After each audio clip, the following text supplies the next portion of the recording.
Meus irmãos, a paz do Senhor. Amém. Muito feliz de estar nessa noite com vocês. Quero aproveitar que vocês estão sobre os vossos pés. Abra a sua Bíblia, por favor, no segundo livro de Samuel. Segundo livro de Samuel, o capítulo... Segundo livro de Samuel, capítulo 23, os versículos 11 e 12. Depois faremos agradecimento pela oportunidade que é nos franqueada nesta noite. Segundo livro de Samuel, capítulo 23, versículo 11 e 12. Todos encontraram? Amém? Diz assim a palavra do Senhor. E depois dele, Samá, filho de Agé, o Ararita, quando os filisteus se ajuntaram numa multidão onde havia um pedaço de terra cheio de lentilhas, e o povo fugira diante dos filisteus. E este pôs-se no meio daquele pedaço de terra, e o defendeu, e feriu os filisteus. Toda a igreja junto. E o Senhor efetuou um grande livramento. Vamos mais uma vez? E o Senhor, um grande livramento. Podeis assentar em nome de Jesus. Meus irmãos, quero louvar a Deus pela oportunidade que o Senhor nos concede. Estamos aqui, chegamos na sexta-feira, e ontem, como o nosso pastor presidente mencionou, estávamos numa cruzada ali em São Vicente do Siridó. Portanto, quero louvar a Deus pela vida do nosso pastor presidente, pastor Dari Ferreira. Muito obrigado, pastor. Sempre é muito bom lhe encontrar. E quando sempre está por lá, né, pertinho, o senhor sabe que minha casa é a extensão da sua. Viu? Muito obrigado, pastor Dari. Somos muito felizes o que Deus faz, essa proximidade, amizade, e tenho certeza como um homem de referência para a minha vida. Tenha certeza disso. Quero louvar a Deus também pela vida do pastor Severino Lucena. Pastor Severino também é de casa. Eu ontem falei que 18 de dezembro, né, pastor Severino, de 2004, ele era pastor da minha esposa e eu fui lá buscar a minha esposa. Casamos e levei para Brasília. Não é isso, pastor? Quero louvar a Deus pela vida do pastor Severino Lucena, também muito querido pela nossa casa. Pela vida do pastor Daniel Carlos, Deus abençoe grandemente. E o nosso amigo também, o evangelista César, que sempre nos recebe muito bem, um amigo que Deus colocou, e a sua família. Também quero louvar a Deus pela vida do pastor Tadeu, né, que dirige o culto, que o Senhor continue te dando graça pelo conjunto aniversariante. E agradecer também ao doutor Pedro II. O senhor não sabe, mas o senhor foi canal de bênção para a minha família, através do pastor César. Então, que o Senhor continue te dando força e estratégia, que você está abençoando o povo de Deus, não só o povo de Deus, mas todos aqueles que habitam na face da terra que precisa. E eu tenho certeza que a recompensa vem dele, para a sua vida. Deus abençoe grandemente. Meus irmãos, o texto que nós lemos aqui em 2 Samuel, se você for observar dentro desse livro, você vai observar que ele trata-se de uma referência, uma reflexão biográfica. Por quê, pastor? Porque aqui nós estamos lendo, o que nós lemos está falando de uma conduta de um homem por nome de Samá. Mas quando olhamos também dentro da conduta desse homem, você vai observar que isso aqui é uma espécie de um testamento davídico. Você vai observar que isso aqui é uma conduta de alguém que é onde ele foi lapidado por um homem chamado Davi. E dentro desse texto você vai observar que Davi era um homem de batalha, Davi foi um homem de guerra, é um homem que Deus havia escolhido. Estamos tratando de um culto da família. Portanto, esse texto abraçou meu coração para hoje meditarmos nele. Então, quando olhamos esse texto, é necessário fazer uma reflexão, o porquê da história desse homem, que ele se posicionou diante de uma batalha, diante de uma guerra, aonde ele estava defendendo um pedaço de terra que foi produzido as lentilhas, alimentos para a sua casa, a sua família. Pois bem, Quando olhamos dentro da história, aqui vou dar reflexão, como falando para vocês, quem era Davi, todos conhecem. Quando você lê o livro de 1 Samuel, capítulo 16, você vai observar que o Senhor ordenou a Samuel que fosse até a casa de Jessé, numa pequena fazenda, um vilarejo, e foi até a casa de Jessé para que pudesse ali ungir aquele que o Senhor havia escolhido. O que eu acho interessante é que quando você lê o capítulo 16 de 1 Samuel, você vai observar que o Senhor vai e fala para Samuel: enche teu vaso de azeite e vem. Quando ele fala e vem, ele está dizendo: eu já estou aqui há muito tempo, Samuel, eu só estou te aguardando. O que é que o Senhor fala para mim e para você nessa noite? Ele já estava te esperando aqui para liberar esta palavra para a tua casa, para a tua família. Pois bem, enche teu vaso de azeite e vem. E assim Samuel obedeceu. Se você, quando for observar, o texto é bem claro, que mais à frente do mesmo capítulo 16, o versículo 23, se não falha a memória, diz que quando Samuel ungiu ali a Davi, o texto é bem claro, diz que o Espírito do Senhor se apoderou dele, ou seja, não abandonou mais. O que eu entendo é que quando o Senhor, quando Deus está na nossa vida, está na sua casa, a presença dele é real e não te larga mais. Basta você segurar e dizer assim: Jesus, eu estou aqui, eu preciso do Senhor. Aleluia. Pois bem, aí o texto diz que ele ali foi ungido. Mas, quando observamos também no capítulo 17, havia uma trava, havia uma batalha. Uma batalha houve ali entre Israel e os filisteus. E o texto é bem claro, aonde diz que ele afrontava o exército de Israel. Porém, ninguém conseguia enfrentar diante daquela batalha ter êxito. Mas, de repente, diante de uma promessa de Deus, vai Davi, amando do seu pai, vai levar um alimento para os seus irmãos. Quando ele leva o alimento, ele vê um gigante, todos conhecem a história, que ali, aquele gigante ali afrontando o povo de Deus. Mas Davi, confiando na promessa do Senhor. O que eu acho interessante, que antes de enfrentar aquela batalha, eu fico imaginando, irmão, eu fico pensando, como Deus preparou Davi lá num campo de batalha, cuidando das ovelhas do seu pai, cuidando dali dos bens, da fazenda da sua família. Aí eu fico imaginando Davi, em uns momentos difíceis da vida dele, Davi estava ali de repente com aquela funda, treinando, pegando aquela funda, algumas pedras, e fazia de um alvo, de repente, uma árvore. Ele pegava, fico imaginando Davi rodando aquela funda com a pedra e acertando uma árvore. Eu fico imaginando Davi nos momentos difíceis dele, ele ali tocando ali para o Senhor e alegrar sua alma. Eu fico imaginando nos momentos difíceis de Davi buscando ao Senhor e o Senhor dando a ele, treinando ele num campo de batalha. Por quê? Tinha algo grandioso para fazer através da vida de Davi. Então, quando eu medito dentro da história do rei Davi, eu fico imaginando, queridos, que nos momentos difíceis nossos, nos momentos de dificuldade nossa, podemos entender que o Senhor, aleluia, o Senhor está nos preparando para algo muito maior. O Senhor está nos treinando para a batalha muito maior. Então, não reclame. Por quê? Porque você está aqui, porque você está sendo treinado por Deus, você está sendo aperfeiçoado pelo Senhor. Por mais que venham as dificuldades, mais do alto vem o socorro, mais do alto vem a providência, mais do alto vem a ação do Senhor, mais do alto vem o mover dos céus, mais do alto Ele te socorre, Ele dá estratégia, Ele é aquele que dá livramento, aleluia. E o texto diz que Davi, eu fico imaginando Davi treinando num campo de batalha. Porque muitos olham assim na passagem do capítulo 17, e vê Davi pegando uma funda, uma pedra, e diz assim: foi a primeira vez. Não, não tem como. Aí quando de repente você vê Davi naquele campo de batalha, cuidando das ovelhas do seu pai, e de repente aparece quem? Um urso.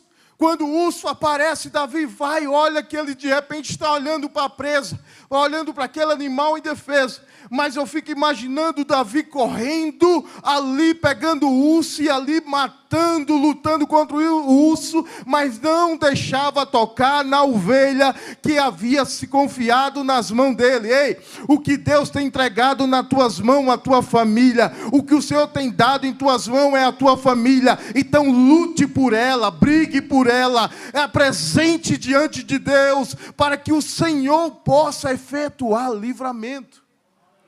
E o texto diz que você vai observar que Davi não ficou só com os... Eu fico imaginando Davi naquelas lutas, naquelas batalhas, naquelas brigas, que de repente aparece um leão. Quando aparece um leão que vai de repente atacar ali, pegar aquela ovelha, Davi prontamente se levanta e vai ao encontro. Vai diante daquele animal feroz. Então Davi se pula diante. Eu fico imaginando Davi quando luta com aquele leão, pega aquela ovelha, coloca em seus braços e diz assim: o Senhor é o meu pastor e Ele tem me dado condições de cuidar também da tua. Aleluia! É assim que o Senhor faz, nos treina, nos prepara para as batalhas da nossa vida. Pois bem, o texto diz que Davi foi levar comida para os seus irmãos. Quando de repente o gigante aparece ali, e daquele gigante ele afrontando o povo de Deus. Davi, o texto é bem claro que ele pega 5 pedras, pega a sua funda. E o texto é bem claro que diz assim, ele pegou a sua funda de pastor. Ele pegou a sua funda de pastor e colocou as pedras. Ei, Deus tem dado autoridade para você proteger a sua casa. Deus tem dado autoridade para você defender a sua família. Não abra mão dela, porque o Senhor tem dado estratégias. Aí o texto diz que ele pegou aquela pedra e colocou na funda. E eu fico imaginando os momentos difíceis de Davi. Ele pegava aquela funda, mirava, rodava e acertava de repente aquela árvore. De repente ela acertava aquele alvo. Mas chegou um grande dia da batalha. E num grande dia da batalha estava ele diante do gigante. Estava ele diante de um homem que estava afrontando o povo de Deus. Mas o Senhor havia treinado ele no campo de batalha. Sabe o que eu entendo? O que eu aprendo? É porque nas nossas diversidades, nas nossas tempestades que enfrentamos, o Senhor está nos treinando para algo muito maior. Mas não tenha medo, porque o Senhor é contigo. O Senhor é com tua casa. O Senhor é com tua família. O Senhor é com esse ministério. O Senhor está na frente. Vivemos um campo de batalha e apreciamos aprender a sobreviver. Aí Davi acerta a pedra no gigante. Para encurtar a história, todos conhecem. E de repente, quando Davi acerta o gigante, ele ali mata aquele gigante. E Davi com isso foi ovacionado pelas mulheres. As mulheres começaram a cantar: Saul mata seus milhares. E Davi, seus 10.000 milhares. O texto diz que Saul começou a ter inveja, ciúmes. E aquilo abraçou o coração dele. Quando abraçou o coração dele, ele começou a perseguir a Davi. Ele começou a querer atentar contra Davi.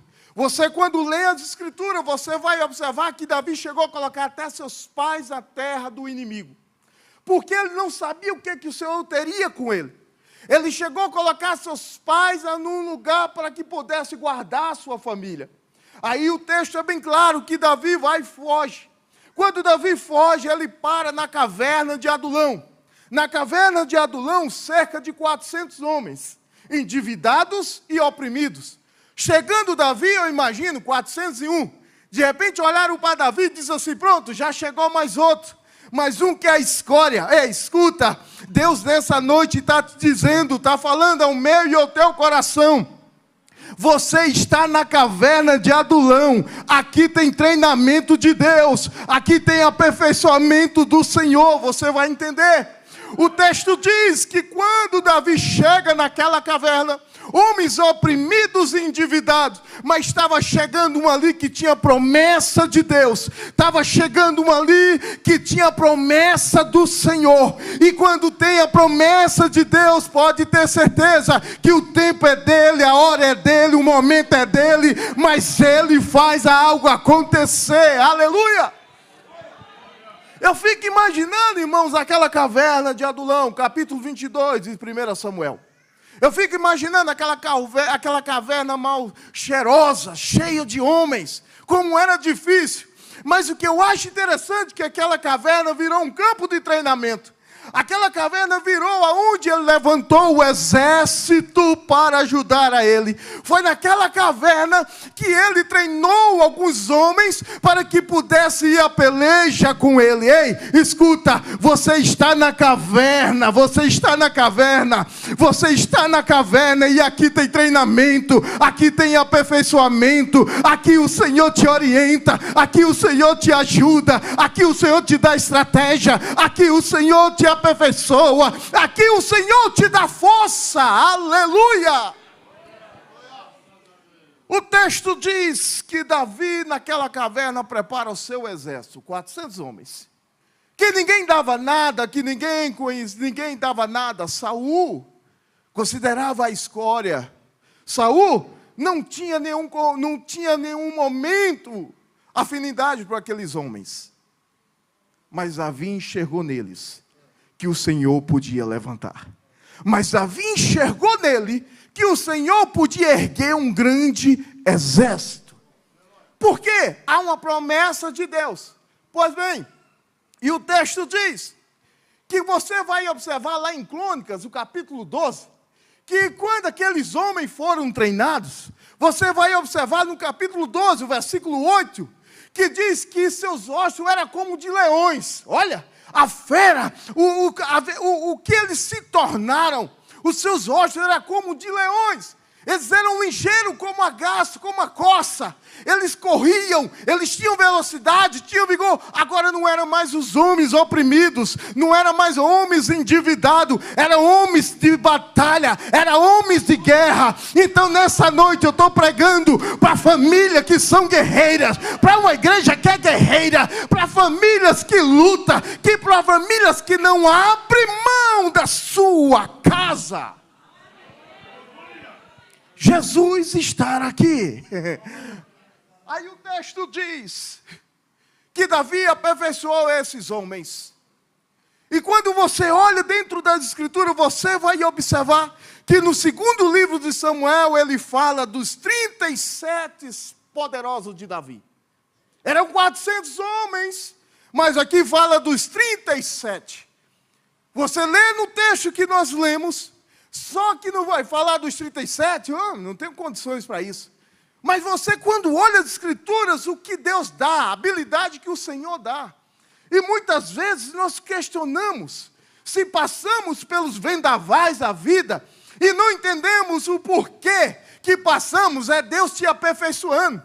Quantas vezes já passei por deserto, e sem compreender, quando eu olho lá na frente, eu vejo o resultado, porque Deus está me aperfeiçoando, Deus está me dando estratégia, Deus está me dando estratégia sobre a minha vida, sobre o meu lar. Irmãos, abrindo parênteses aqui, há 6 anos atrás, eu estava trabalhando em uma outra empresa, aí eu estava ali entre Mato Grosso e São Paulo. Uma cidade chamada Fernandópolis, acho que é isso mesmo, Fernandópolis. Eu estava ali num carro, e eu não estava suportando mais, que eu estava viajando muito. Viajando bastante distante da minha casa, distante da minha família. Às vezes chegando em encontrar com minha família só a cada 15 dias. Aí eu parei no volante e gritei por socorro. Mas eu gritei alto. Deus sabe que eu estou falando para você, eu gritei alto. E ali eu chorei no volante, eu disse assim, Deus, eu não suporto mais. Eu quero estar pelo um emprego que eu possa estar todos os dias na minha casa. Eu não suporto mais isso. Passa-se o dia, aí eu desço para aquela cidade, vou voltando, pego prata, e ali fui embora. Fui para casa, atravessei o Goiás.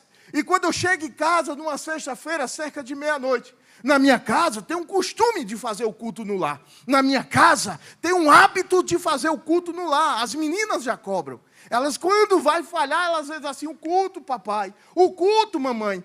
Aí eu cheguei numa sexta-feira, cerca de meia-noite, 1h da manhã. Aí cansado, quando foi no dia seguinte, aí estávamos reunidos, em família. Aí, de repente, a Laís tinha 9 anos de idade. Aí, de repente, minha esposa disse assim, vamos fazer o culto para as meninas, para as crianças dormirem. Vamos fazer o culto. E no nosso quarto, a Laís com as pernas cruzadinhas, começamos a cantar o hino. Aí, de repente, quando terminamos de cantar o hino, lemos a palavra. Aí, dobramos nosso joelho para orar. Quando estava dobrando meu joelho para orar, Laís, com seus braços, suas perninhas cruzadas, ela disse assim, papai, Deus falou comigo. Aí eu disse, uma criança, 9 anos, amém, filha, Deus falou contigo, que bom, mas vamos orar. Aí ela estava com os olhinhos fechados, aí ela abriu os olhos, olhou para mim e disse, o senhor não entendeu. Deus falou comigo. Eu vi olho no olho dela diferente. Aí eu recuei, e eu disse, o que foi que Deus falou contigo? Ela fechou o olho e disse, eu vi o teu grito de socorro naquela estrada. Eu vi o grito e as tuas lágrimas naquela estrada. E eu estou abrindo outra porta para atender o que você está pedindo. Aleluia! Uma família no altar, aleluia, uma família no altar, Deus visita, Deus liberta, Deus cura, Deus transforma, uma família no altar, vem providência de Deus. Pois bem, família no altar. Aí abrindo parênteses, já fechando mesmo, aí você vai observar que dentro desse versículo, ele destaca 3 homens. Você vai observar que no versículo 9, ele faz menção a José e Batsebete. O nome não muito bonito, mas uma fera. O nome dele não tinha, eu não tinha coragem de botar o nome do meu filho, José Batsebete. Mas a habilidade que ele tinha era fora do comum. O texto diz que esses homens, olha só, forjado numa caverna escura, mas o texto diz que ele tinha uma habilidade com uma lança que de uma só vez ele feriu 800 homens. O almoxarifado de Deus está disponível. O almoxarifado de Deus está disponível. O almoxarifado de Deus está disponível. O Senhor tem dado habilidade para vocês. O Senhor tem dado habilidade para essa igreja. O Senhor tem dado habilidade para que você possa lutar nos dias maus. Aleluia! Feriu 800 homens de uma só vez. O texto é bem claro, o versículo é bem claro, desse capítulo, versículo 9. Aí de repente ele chega mais à frente no versículo 8, melhor dizendo, chega no 9 ele diz, e Eleazar? Aí ele faz destaque de Eleazar. Eleazar tinha habilidade com a espada. Olha só, um homem treinado na caverna, Eleazar tinha habilidade com a espada. O texto diz que ele lutava com a espada, ela ficava pegada na mão, mas o sangue podia estar escorrendo, mas ele não largava a espada. Sabe o que eu entendo? É o Senhor dizendo para mim e para você, pode o sangue dar na canela, mas não larga a espada que é a palavra, não largue a espada que ela é poder, não largue a espada que ela é habilidade para vencermos o inimigo. Aleluia! Não largue a palavra, segure a palavra dentro do seu lar, a palavra dentro do seu trabalho, a palavra dentro do colégio, a palavra nas ruas, porque quem tem palavra, ele sobrevive nas guerras, quem tem palavra, nada pode atingir, quem tem palavra é cheio da presença de Deus. Aqui eu estou pregando para a igreja cheia, quem é cheio da presença de Deus? Quem vive a palavra, aleluia. Eleazar. Aí me intriga porque esses 2 homens, da habilidade dele. Mas quando chega, no caso de Samar, se você for pesquisar, não tem nada falando sobre Samar. Só fala que ele era ararita, filho de Agé era seu pai e acabou-se. Mas não tem nada que possa falar Samar. Mas Samar, ele tomou uma atitude, ele se colocou de pé dentro de um pedaço de terra que tinha uma plantação de lentilhas que ele tinha ganhado. Sabe o que eu aprendo? É que se Deus me deu a minha família, eu tenho que defender. Defenda a sua casa. Defenda o seu lar. Defenda seu ministério. Defenda, porque o Senhor tem dado aquilo em tuas mãos, porque tem confiado em você. Aí o texto diz que ele se colocou naquele pedaço de terra cheio de lentilhas. Agora é interessante que diz que o povo fugiu dele. O povo fugia dos filisteus. Por quê? Naquela época as cidades eram fortificadas. Grandes muros, muralhas. Sabe você lembrar de Jericó? Era protegida, a plantação ficava lá de fora. Então o que acontece? Eles pegavam, quando viram os filisteus, correram para dentro. Eles correram para dentro da cidade, com medo. E com isso, deixando os filisteus para que pudessem tomar aquilo que eles plantaram. Mas Samar foi diferente. Samar, ele tomou atitude. Ele não abriu mão daquilo que o Senhor havia dado para ele. Ele não abriu mão daquilo que ele tinha conseguido. Ele se colocou no meio daquela plantação e defendeu. Sabe o que me faz lembrar? Quando fala de lentilhas, me faz lembrar lá de Gênesis, o capítulo 25. O texto diz que Esaú chegou faminto e cansado. Chegou faminto e cansado. Aí ele vai e troca a primogenitura dele por um prato de lentilhas. Ele vai e faz a troca, porque chegou faminto e cansado. Mas uma igreja alimentada, o diabo pode oferecer pratos que ela não come. Uma família alimentada na presença de Deus pode oferecer o que for que não come, porque alimento divino vem do céu, maná vem do céu, codizio vem do céu, a água vem do céu. O Senhor dá o alimento. Não venda. Não troque aquilo que é eterno por coisas passageiras. Não troque aquilo que é eterno por coisas vãs. E o texto diz que ele se colocou no meio. Agora, qual é a estratégia do inimigo? Pegava as lentilhas, tornava os homens fracos, sem ter condições de lutar. Tornava eles fracos e não tinha condições de brigar, de ir para a batalha. Assim é o inimigo das nossas almas. Se não lemos a Bíblia, se não jejuamos e não oramos, tornamos vulneráveis para ele. É isso que a Bíblia nos ensina, nos alimentar da palavra, para que possamos resistir nos dias maus, e a nossa casa ser guardada, e a nossa casa ser protegida. E o povo correu para dentro, já vou finalizar. O povo correu para dentro da cidade, mas Samar se colocou no meio daquele pedaço de terra.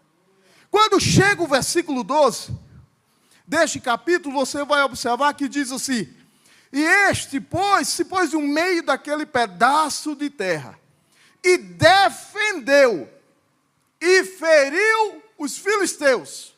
Eu, para mim, estou vendo, de repente eu fico imaginando, Samar no pedaço de terra dele aqui, os filisteus lá, de repente os filisteus olham e dizem assim: aquele é doido, está sozinho, todos correram e ele ficou, e de repente ele toma uma posição, ou tem alguma coisa errada, ele se não está só, deve ser uma armadilha, pode ser ali que esteja traçando alguma coisa para que possa nos vencer. Mas o texto diz que Samar se colocou de pé no meio daquele terreno. Ei, Deus nessa noite está dizendo: toma postura, fica de pé, defenda aquilo que o Senhor te deu, teu esposo, tua mulher, teus filhos, tua casa, teu trabalho, tua igreja, teu ministério, defenda, se coloque de pé, porque a estratégia vem de Deus, e o livramento vem do Senhor,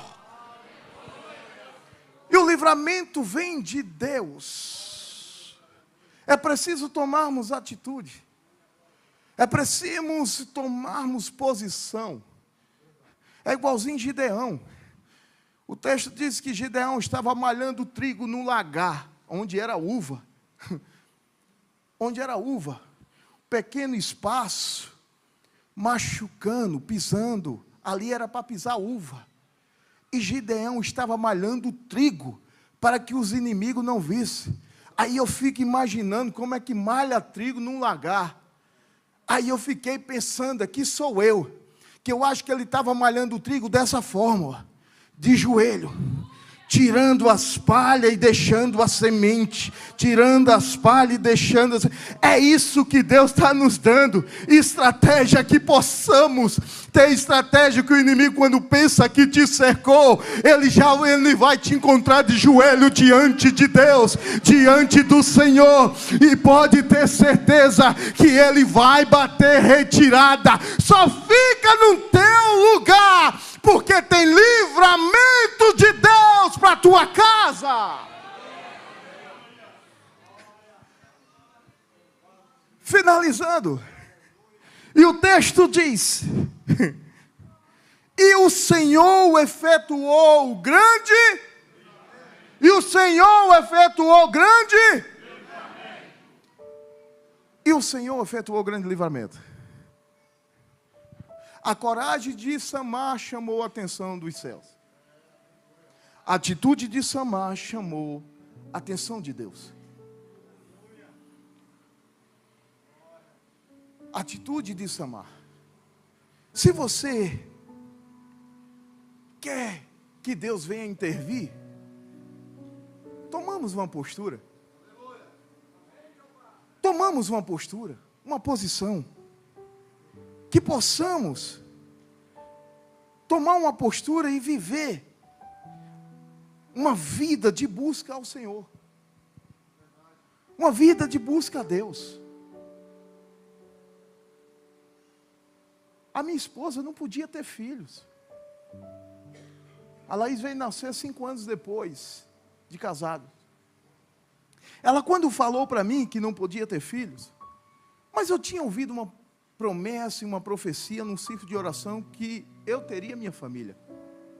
Eu disse: olha, a palavra foi do homem, mas Deus disse que ia me dar uma família.